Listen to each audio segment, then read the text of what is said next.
Game begin.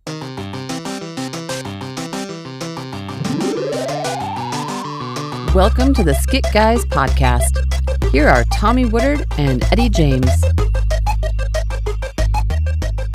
Hey, okay, friendship smells like bacon, but you know what does not smell like friendship? What?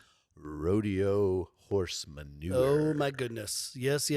My name is Eddie. My name's Tommy. We are the Skit Guys, and The guys who welcome do back. skits. Yes, guys do skits. That's all we are. Yeah, well, we made a movie called Family Camp. We're the movie guys. Yeah, who knows? And we are here with Jay Halver. Jay Halver, or as we like to say, Jen's husband. Jen's husband. We miss Jen. We do. We Yeah, do. We She do. was great. But you know what, Jay? You're doing a great job. Yeah. You're doing a great I job. don't know. We'll see. No, we're getting feedback left and Yeah. right of people going, okay, Jay's okay. I've told people. Jay's okay. I've told people. Yeah. If you can't get Jen, Get Jay. yeah. Get a Jay Halver. Yeah. Get you a Jay Halver. If Jen's not available, Get you a Jay. Get you a Jay. That'd be a cool shirt, wouldn't it? Get you a Jay. Get you a Jay. Get you a J, but it's Jay. all the words scrunched together. Yeah, Get you a J. Yeah.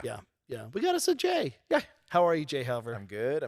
Yeah. So we're in the summer edition of our book, Smells Like Bacon, kind of breaking it down for people that are wanting to know, how do I keep a friend? What do I do Yes. with a friend? How do I get a Yes. friend? All the things. Of friendship, Yes. marriages, relationships, all those things, right? French fries and friendships. That's what I'm saying. Well, every week it changes for you. Buddy, Flip flops, flamingos. I French have fries. ADHD. Okay. Yeah. What do you want from me? But we got a phone ringing. Is everything It's okay? all good. I don't know. Yeah. Okay. Should be fine. Chick-fil-A. We'll see what happens. All right. French fries. They're calling Hopefully for French it's fries. Chick-fil-A. So Love me Chick-fil-A. some Chick-fil-A. So so summer edition, which is fun because, you know, a lot of great friendships start in the summertime. I mean, a lot of great Correct. relationships happen during the summertime, and they kind of, you know, get that glue, that friendship glue, so to speak, and it Yeah. kind of morphs into more. Yes. You just got back from vacation. How was that? It was so great. Was it? Yes, it was so great. Where'd you go? Oh my goodness, the Galapagos. Oh, Yeah. The islands. Yeah, the islands. The islands. The islands. you usually just say the islands. And The then, islands. And then we're just supposed to know. Where that it's the I'm Galapagos. so ignorant. Where are those islands? Yeah.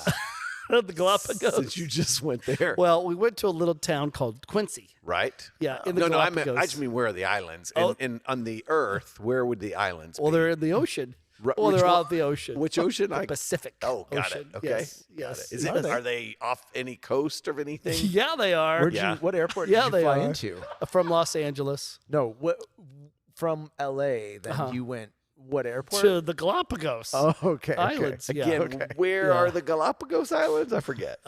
It's off the Pacific. Uh-huh. Yep. Just Yeah. off. Well, Hang a Louie. you could go left. I'm not for sure on the navigational nautical longitude latitudes. Yeah. Yeah. Hopefully Yeah. the plane isn't nautical. Oh, sorry. Yeah, right. Yeah. I appreciate that, you guys. So, well, it is summertime. My brain's kind of turned off a little Is bit. it? Do I remember correctly that Brain's it's a little turned off a little bit. It's just like to the west of This Europe. is, you know what I love about this? This goes so well with chapter 3 of our book because what y'all are doing is just mean. No, I'm It's a friendship killer. I'm trying to lead you here. Uh-huh. Is it? Are they just west of Europe? Yes, west of Europe. There you go. Thank you. They're not. Yeah. Oh. No, this is so appropriate They're off for the coast of Ecuador. right. I in said what- that first. Yes, off the coast of Ecuador. Uh-huh. You'd have to go to Los Angeles to get there. Yes. What I love about this really is, though, you all did so well, and this was not even rehearsed. No. This is chapter 3. Don't leave me at the rodeo. Yes. And that's what you all have done right Yes. now. You didn't have my back. Gosh. You all have left me at the rodeo. Mm-hmm. I there don't think was- that either one of us said that you went to the Galapagos. You said that on your own. You set it up, though. You were like, "Oh, what'd you do this summer? Where have you been?" It's summer. I asked how vacation. Yeah, oh, how was vacation? Yeah. Here's what I love about this more than Uh-huh. anything Yeah. is that you're getting your gander up. No, I'm not. And in a minute, I get to get my gander. In a minute, I get to tell the story of who did what at the Oh my rodeo. gosh. All right. Well, Audience, we're glad that you're with us. We're glad that you're listening. This is summer edition of Smells Like Bacon, Friendship Edition. Yes. Yeah, and this is chapter 3 of our book. Right. On Don't Leave Me at the Rodeo. Right. Yeah, French fries and friendship. What does that mean as far as when we wrote a chapter, Don't Leave Me at the Rodeo? Tell our audience what this means. This is a story that's about 20 years old now. Yeah. I'm going to say it was probably 2004, 2005, somewhere around there. It's going to be my guess. Skit Guys was taken off. Yes, yes. We were going places. We had been invited to perform in the Mesquite Rodeo. Yep, Mesquite, All right. Texas. Yeah. So whole bunch of kids from all over. Yeah. And we're in the middle of a rodeo arena. Right. Where they've built a little stage. Ugh. So it's a little stage and then a lot of dirt. Right. It smells like horse manure. Right. And then a bunch of kids in stands, and not regular stands, but like the metal stands. Right. So every time you move, it makes noise. Yeah. And going up the steps. Clank, clank, clank, clank, clank. Yeah. Right. Hot in the summer. Yes. And the whole time they're selling nachos and hot dogs and drinks and like nonstop stuff, right? So was this a youth event that you guys were going to, it or was a it an actual rodeo? citywide youth event of some sort. Okay. That I don't remember exactly what. But I do remember the mayor of Mesquite was going to introduce us. Yes. And he was like, if you just in your mind go, if I were guessing what the mayor of Mesquite would be like, you'd nail it. Was there did he have a catchphrase? Yes. What was the catchphrase that the He mayor would had? say, handle it, handle it, handle it. Ah. Yeah. he was a boss hog type character. Handle it, handle it, handle it, handle it. So we meet him just before we're supposed to go on stage. Can I give a side note? Oh, please. I think what's so fascinating, like when we rewind the tape as Right. far as Skit Guys and buddies and out there doing what Yes. we're doing, it's those types of shows that you're about to describe Right. that you go, in some ways, like I never called ourselves comedians, right? I mean, right. or skit artists or anything. We're just- Sketchuational right, people. We're just two buddies getting up there doing skits and Right. trying to make it real. It's And not make, rocket science. So, Skits. but in Right. the comedy, as far as comedy, Yeah. you started realizing because you're saying yes to things. Yes. You're going, oh wait, comedy works places and comedy doesn't work places. Sketch comedy in particular. Yeah. Like you could probably put a stand-up comedian there. You think so? I think so, because he's working the crowd, and it's one joke and another joke, and you don't have to pay attention to what's going on. I think it would be a challenge. They were so far away, But though. I think he would do better, a single stand-up comedian, because with sketch comedy, you have to pay attention. Yeah. Like, because It's something theater. that happens at the beginning of the skit may come around to the end of the right. skit. Yeah. So, yeah, it was a horrible setup. My friend Eddie has Yep. a saying, pain is a great teacher. Amen. C.S. Lewis said it too. Is that right? Is that who it's from? I think so. Nice. And it is, we make decisions now out of painful experiences. Right. Yeah. We ask for pictures of the venue because we just Right. know there's limitations of comedy. Yes. As far as what we do. Sometimes. You've used the phrase comedy compression. Yes. Yes. Yes. That's from Steve. No. Dana Carvey. I Dana think. Conan O'Brien. Conan Needs a Friend. Yes. Yes, they talk a lot about comedy. Comedy compression. And so you Yeah. look at a room, you listen how it echoes, you look Right. how far away they are, if the lights are going to be on. Right. And there's only so many things you go, we're only going to be somewhat of a hit here Right. if we do this event. That's a whole nother podcast. I think we comedy should do a podcast sometime. on comedy, yeah. Just about that. Yeah. So anyway. sorry, but yeah. Anyway. So here we are. It's Mesquite. 2004 is going to be my guess. 2005, somewhere around there. And we say to the mayor of Mesquite, hey, when you introduce us, whatever you do, just don't say it, because we've said it a million times. Don't say we're the funniest guys in the world. Because we're not. And they, whatever it is, people want it still to this day. Yeah. If we don't tell them to do that, Right. it's like it's the only thing on their tongue. Yes. Hey, I got to tell you, these two guys coming up, they're the funniest guys ever. You're going to Right. just love them. Yeah. Like, you don't need to say that. No. Because it's such a setup. Lower the audience's expectations. Right. And we come in smelling nice if Right. you do that. Right. So we explain that to him. All right, okay, that sounds good, boys. You know, and so then he walks out while he waddles out like boss hog, out there. Hey, kiddos, glad y'all here at this event. I'll tell you what, I wanted to see the funniest guys in the world, the Skit Boys. Skit Boys. Yeah. Skit Boys. 100%. Oh, my Skit goodness. Boys. Skit Boys. Right? And you're just watching everybody walk around. Yeah. It's the worst comedic setup ever. Yeah. And And plus, here's the other thing. You want to be close to the audience. right, And intimate. we are a big dirt pile away. dirt track. And it Yes, just smells. yes. Oh gosh, yeah. So No applause. no. Just we're out there. And I guess Tommy, as far as our friendship Yeah. and our, us working as a dynamic duo, Yes. I think I just froze. Well, here's what happened. I just used my finger and pointed at you. I'm looking at you like that? pointing at me. Yeah. Yeah. Here's what happened. We kicked off with our number one at that point skit. Always worked, had really nothing to do with Jesus.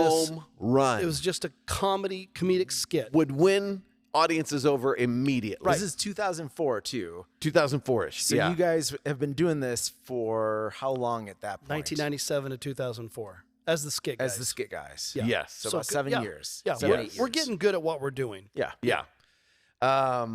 So we go do that. That skit fails. It fails. Horrifically. Yeah. Yeah. And we really should have thought it through because there's a part of that skit where I have to go out in the audience and I couldn't get to where they were. But anyway. So we finished doing this, our number one skit, and it is a flop. It's a flop. Nobody laughs. Yeah. Nobody claps. Yeah. That ends. Now, normally after that, we would go to another skit. Right. Probably The Way We Pray, something like that. Right? Yeah. But when we do a show, you're usually the entertainment guide, the host. Yeah. Yes, the Yeah, host. yeah, Yes. yeah, yeah. So I step back and let you take over. Yeah. And instead of going to a next skit for the two of us to do, what happens, Ed? Well, I get scared in our career. I get scared, and I really don't know what to do. Right. And for whatever reason, I mean, quintessentially, I leave you at the rodeo because I go, hey, next up, here's a monologue about blah blah blah, and I sat down, and you were surprised. I was surprised, but here's the thing. It was a very funny monologue. Yeah. All right. And my thought was, we got to get him hooked somehow. Yeah. And still usually a home run of a monologue. Yeah. Right? Yeah, right. You're sitting over to the side. I'm that dancing monkey, Right. trying with Right. a little cup in my hand, trying to get some coins, it seems, nothing. All you're hearing are Clank. people walking, getting their nachos. Clank. Just smell of nacho cheese hangs yeah. heavy. Yes. It's nacho cheese and horse poop. Yes. Hangs heavy in the air. Sweat starts to run down my face. Yes, that's Right. when I know things are bad. Because I'm not a You're not a worrier. sweater. Not You're a not a sweater, worrier. Right? You're But just having fun. Like a good soldier. Right. I finished my mission that, Yes, you that did. my major sent me on. Finish it. And oh, thank goodness I'm comforted because my best friend, Must be thinking of the next skit. he's figured something out Yep. and he steps back on stage with me so that I'm not there alone. Right. And then he says, Hey, here's another monologue about a guy named Dennis. Well, why don't we just keep this Tommy show going? now the Dennis monologue Oh, is and it was not heavy. the third one. It's so serious. It's heavy. What's that a monologue to do there? If the comedy's not working, maybe the drama will grab them, right? But yeah, I am throwing him up left and right, and Yeah. I'm not doing anything else to help but sitting down because my back is sweating as well. So in a 4-skit show, Oh God. 2 of them are monologues. Oh, buddy. Right? I left you at the rodeo. And you left me at the rodeo. I left you at the rodeo. It was a defining moment in our friendship. Yeah. And in a working relationship too, because Did I say anything afterwards? Yes. I You don't got remember. in the car going, hey, let's never do that again. Yeah. Like Eddie, you left me at the rodeo. You did not have my back. You did not have my back. And it really was a great learning lesson. Yeah, you're Yeah. right. I didn't have your back in friendship and in a working relationship. I left you. I Yeah. left you there. Yeah. Yeah, and that's the thing about friendship. You never leave a friend. Like when you see the situation is rough, you don't leave them. Yeah. Yeah. And, Yeah. and in chapter 3 of Don't Leave Me at the Rodeo, one of the relationship killers is not speaking up. You could have easily gotten in the car, drove, and even talked yourself out of it. It was a bad day. It was a weird feeling. It was a bad event. Bad. You could have explained it away, and never said a word. But there would have been bitterness built up. Yeah, and I think the reason I had to ask, did I say anything? You did. My nature is to not say anything. You're exactly right. You know, don't want to ruin the relationship. And kind of the blessing of a bad memory is I generally don't harbor it because eventually I'm going to forget it. Right. Yeah. And another relationship killer, with you opening up, the onus is on me to say I'm sorry. Yeah. But a relationship killer that we put in the book is dismissals. Yeah. I could have easily gone, oh my gosh, you're being so sensitive. True. Oh my gosh, it wasn't that big of a deal. Yeah. Oh my gosh, Tommy, it just happened. I could have come up with any dismissal type verbiage to make you feel less than, and for me to not take ownership, and for me not to hear the vulnerability of you speaking up. And I probably would have bought it. Knowing me. True. Right? Yeah. So in these relationship killers, when we leave someone at the rodeo and we don't have their back, that's huge. Right. Yeah. So it is a fantastic story. It's a scene in a movie. It totally like if you is. could figure out the setting and everything, it's like a movie scene. And here's what I know. My buddy was there's a bit of a compliment in what he did in that moment. Yeah. Because it was like Tommy will be fine. Right. Like I'm sweating bullets here, but I believe in Tommy. So there's something behind it that I can look at and go, yeah. It's the director in me, not the actor in me, going, this is what we need to do. Right. And this seems like the best venue. But it was also out of fear. Right. Yeah, which I would never do. Like, I don't think I've ever done to this day, where I've just left Gosh, you. no. Yeah. No. But even in friendships, audience, when you think of dismissals, we're all guilty of them. Yeah. You could, I'm sorry that you felt that way. Yeah. Or, why are you, I was just joking. Yeah. Like, you think of all the dismissal type verbiage that we do use in friendships, especially if they're not just acquaintances and hangout friends, but they're your circle of honor friends, even your garden friends. Right. We can be so cruel with our dismissals to the people we love the most with the dismissal type verbiage. Yeah, because it's defense. Yes. Right? It's defense mechanism. Yeah. Yeah. And I think the truth with friends, we shouldn't have to be defensive. Isn't that crazy? Yeah. And it's a Elton John song, sorry seems to be the hardest word, but it really is. Sad. It is. I mean, sorry seems to be the hardest word. Is that the right song? It seems to me, sorry seems to be the hardest word. So sad. Why can't we talk it over? But I sound like James Blunt instead of Elton. Why can't we talk it over? So, but why does that, like, it's so crazy to me. Another relationship killer. Yes. Is talking behind someone's back. Oh. Yeah. Have you ever experienced, like, you've heard them, like, you think, oh, I'm in their circle of honor. Right. And then you hear them really just decimate somebody and you're going, well, if they're saying that about them, surely they're saying it about others and me. It's the thing, right? Yeah. It's my thing. Anytime I hear somebody talking about somebody else, I'm thinking, what did they say about me? What do they say about me? Yeah. You cannot help but, no matter what ring of trust you're in those circles, going, right. Huh. Okay. Yeah. Okay. Yeah. Yeah. It's a real friendship. And that's the thing. And it goes back to what we talked about last time. And it's that transparency and that awkwardness. Yes. Like if I'm transparent with someone, I'm afraid to be awkward with them. If I'm open with them, I don't have to talk about them behind their back. Yeah. 100%. Yeah.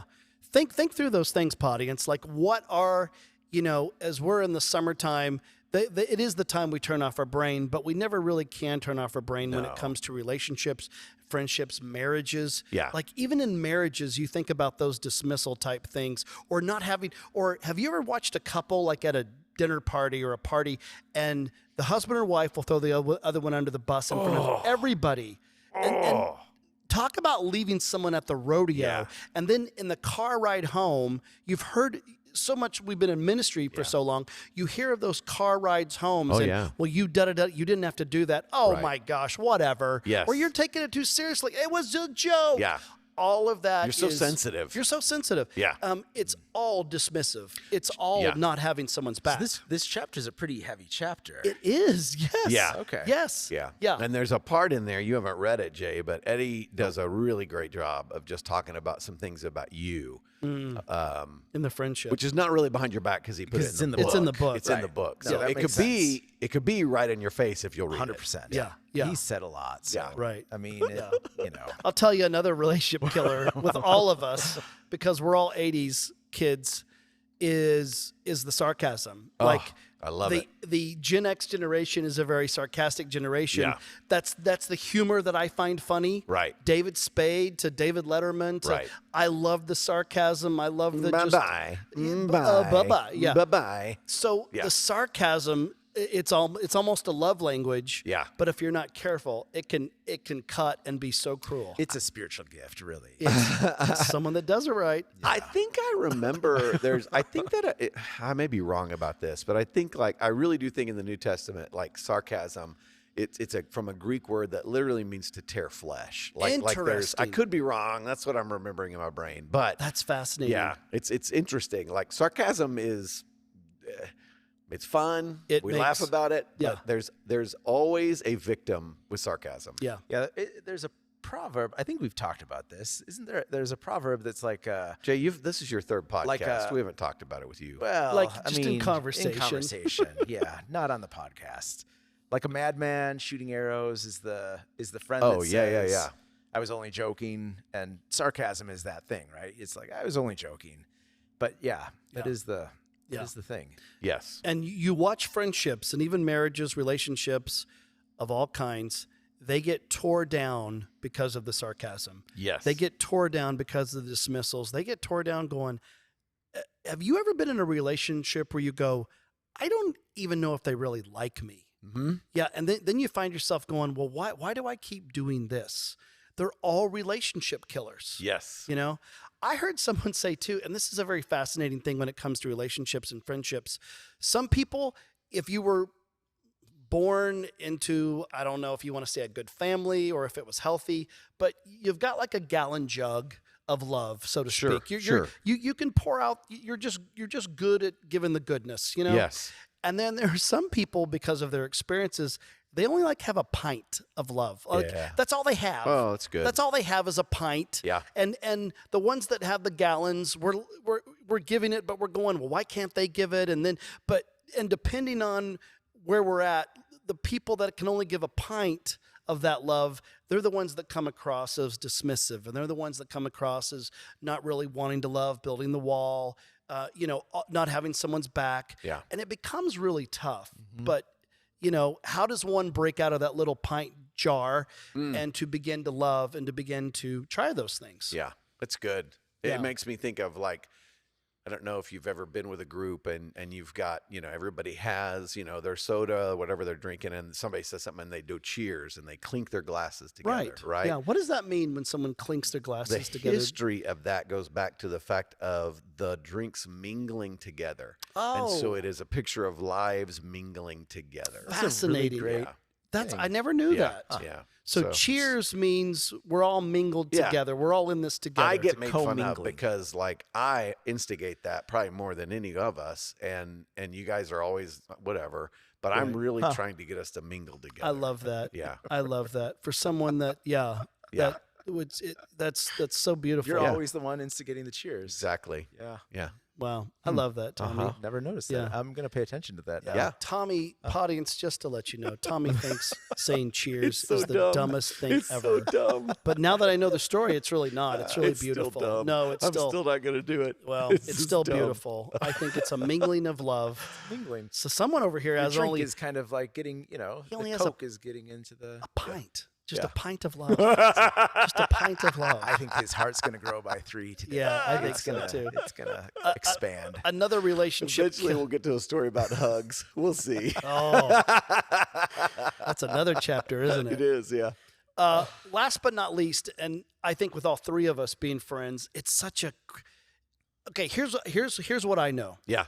and I learned from both of you. Okay, growing up the way I grew up, it was in survival mode because of like I grew up with a pint of love. Like so A lot going on. So what I say to that is when you're in survival mode, you never really learned common sense. It's fight or flight. So both of You would go from one foxhole to the next. exactly. Yeah. And scurrying, do whatever I need to do to look a certain way, be a certain way, Yeah. go, Yeah. right? You both have common sense. You both grew up in an environment where that was fostered. You both had gallon jugs of all types of love in that way. And so what I love about both of you and I learned from both of you is you have this common sense that allows you to see things in friendships and relationships and marriages. And what you both do so well is what we put in our book, what would be a relationship killer, is giving the benefit of the doubt. Not giving the benefit of the doubt is a relationship killer. One of you explain what that means to give someone the benefit of the doubt. It's such a precious phrase. I'll let Jay explain it, but I will say, and I think Jay would agree with me, we have common sense because if we didn't have it, our dads would make fun of us. Well, everything we did that wasn't common sense got made fun of. But Jay, would you like to explain benefit of the doubt? Well, I think that it's it's those times that you hear somebody say something or do something, and you can jump to a conclusion. Office Space. Not that you should watch that movie, but they have a jump to conclusion mat in there. Right. That's so good. I jumped to conclusion, That's funny. man. The one guy invents this thing that, instead of a twister kind of mat, it's a jump to conclusion mat. You throw it down there and just figure out what you want to jump to. That's But funny. benefit of the doubt is going like, well, they probably have a different intention in mind. Yeah. So there's probably some sort of positive intent Yeah. behind what they're doing. You just have to figure out what that is, or ask them what it is, or Yeah. why they're doing this. Yeah, I think benefit of the doubt is you allowing history to overcome my hysteria. You know what I'm saying? Say that one more time. That's way better. Yeah, it's allowing history to overcome my hysteria. Oh, like that's so good, when buddy. I become hysterical about whatever the certain situation is, I have to step back and look at history and go, well, you know what? That's not who this person is. Yeah. And so I'm going to give them the benefit of the doubt. What would you say, because both of you have given me benefit of the doubt on numerous times, So many. and but where you would go, history proves that Eddie has an Achilles heel of this. Why in friendship have you both given me the benefit of the doubt? Because I've grown from it, I've matured from it. I've okay. also allowed it to change me. But here's what I would say Yeah. is like it's fascinating the way you say that because love keeps no record of wrongs. Okay. But the direction you went with it is Eddie's history is that he does this. Why do you keep put up with me? No, I would say Eddie's history is that he loves me. He believes in me. Gotcha. He's my dearest friend. Yeah. And so it's that. And I think that really is that deal of like, yeah, I mean, the Bible's so right about everything. Love doesn't keep a record of wrongs. Yeah. You know, You're so right. so it Yeah. doesn't matter if you or Jay or me, you know, it doesn't matter if our history says, my history is I can't remember anything, right? Right. I mean, and good gosh, important things I can't remember. Yeah. Like I don't remember my children being born, right? Yeah, right. I have just in my mind glimpses of them being in the hospital, and so I can't remember things. So the benefit of the doubt is you guys always do give me, is that he doesn't remember, so that's my weakness. And you go, it's okay, and you're going to help me. That's good. That's good. Yeah. It's fascinating too. Whenever you do, I call it putting the car in neutral. The proverbial relationship car in neutral. Yeah. And when you put the car in neutral, you're not hitting the gas. You're not trying to change things or control things. You get to watch other people. Yeah. You get to watch other people and how they relate to you. Talk to you. Those kinds of things too. And that's where you also see if someone's not really giving you the benefit of the doubt. You're not judging them, but putting the car in neutral allows no control, no agenda, no writing the end of a chapter. It allows that other person to come back, and you're giving them the benefit of the doubt. Putting the car in neutral is giving them benefit of the doubt. And they might have intended it wrong.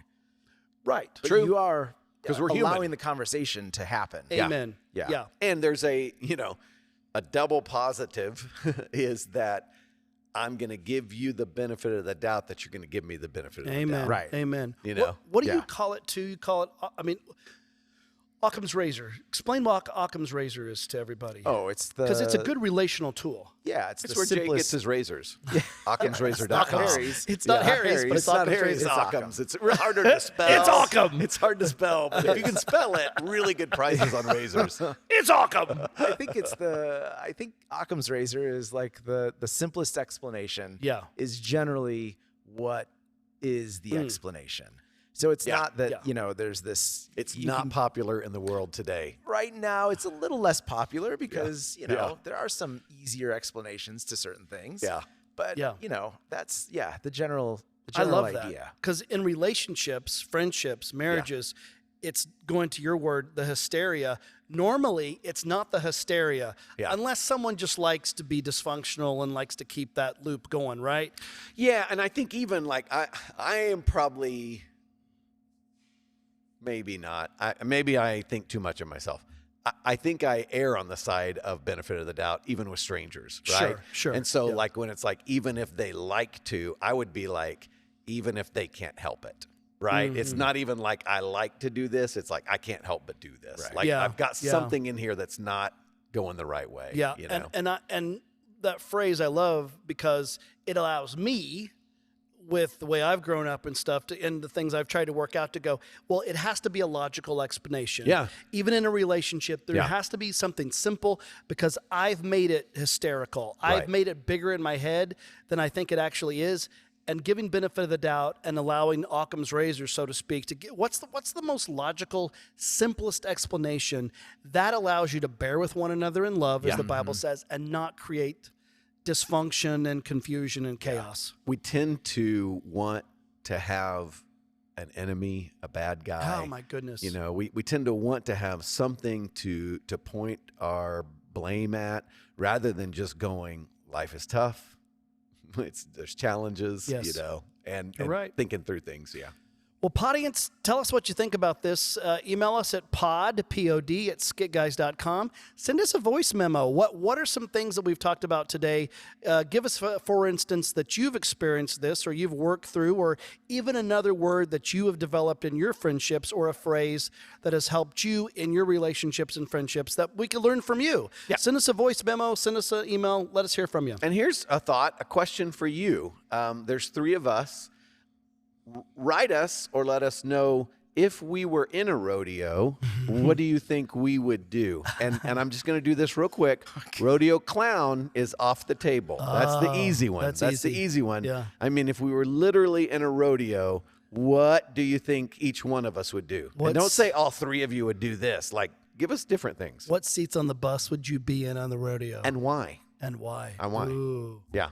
Are you All bold right. enough? Well, I love this chapter. It's a very deep chapter. Yeah. But who are you leaving at the rodeo? What Yeah. are those relationship killers? If you only worked on one of them this summer, how would that change you? Yep. Yeah. All Good right. one. That's a good one. All right. Jay, close us out, buddy. Yeah, close us out. Give us a pearl. I have no pearls to give. Oh, because you gave them all? Yes. Look at you, Jay Halver. Jen would have had one. Well, She hey, would've. guys.